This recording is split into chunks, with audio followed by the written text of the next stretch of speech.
ఈరోజు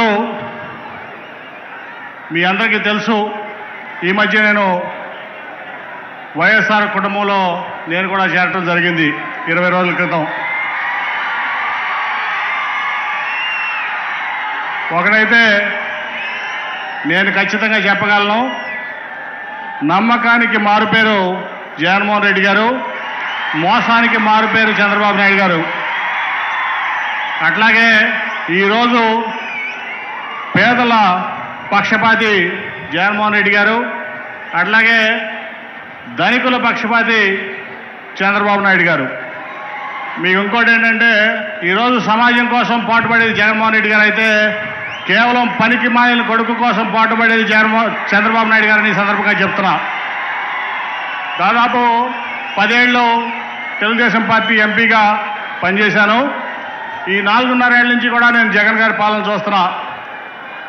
ఈరోజు ముఖ్యంగా ఈ భారతదేశంలో నేను చాలా రాష్ట్రాలు చూశాను, అన్ని రాష్ట్రాలు ఆల్మోస్ట్ ఎంపీగా నేను చూశాను. మేనిఫెస్టోలో ఉన్నటువంటి ప్రతి హామీని అమలు చేసినటువంటి వ్యక్తి భారతదేశంలో ఉన్నారంటే అది కేవలం జగన్మోహన్ రెడ్డి గారిని ఈ సందర్భంగా మీ అందరికీ తెలియజేస్తా ఉన్నా.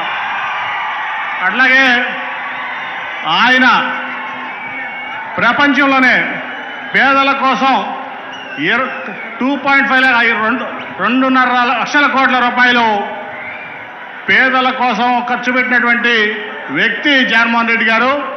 ఇంకెక్కడ కూడా ఈ భారతదేశంలోనే కాదు, ప్రపంచంలో కూడా ఎక్కడ అటువంటి కార్యక్రమం మనం చూడలేదు. ముఖ్యంగా మనం తీసుకుంటే ఈ రాష్ట్రంలో ఉన్నటువంటి ముఖ్య సమస్యలు విద్య, ఆరోగ్యం, అట్లాగే పేదల జీవన విధానం.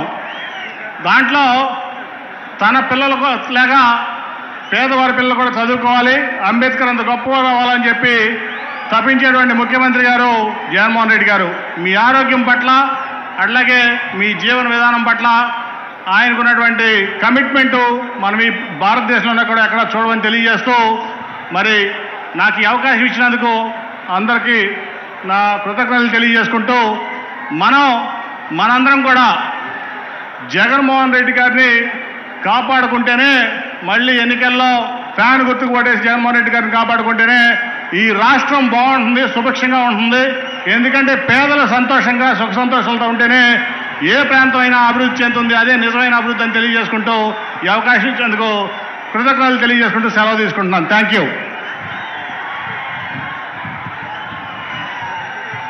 Thank you sir.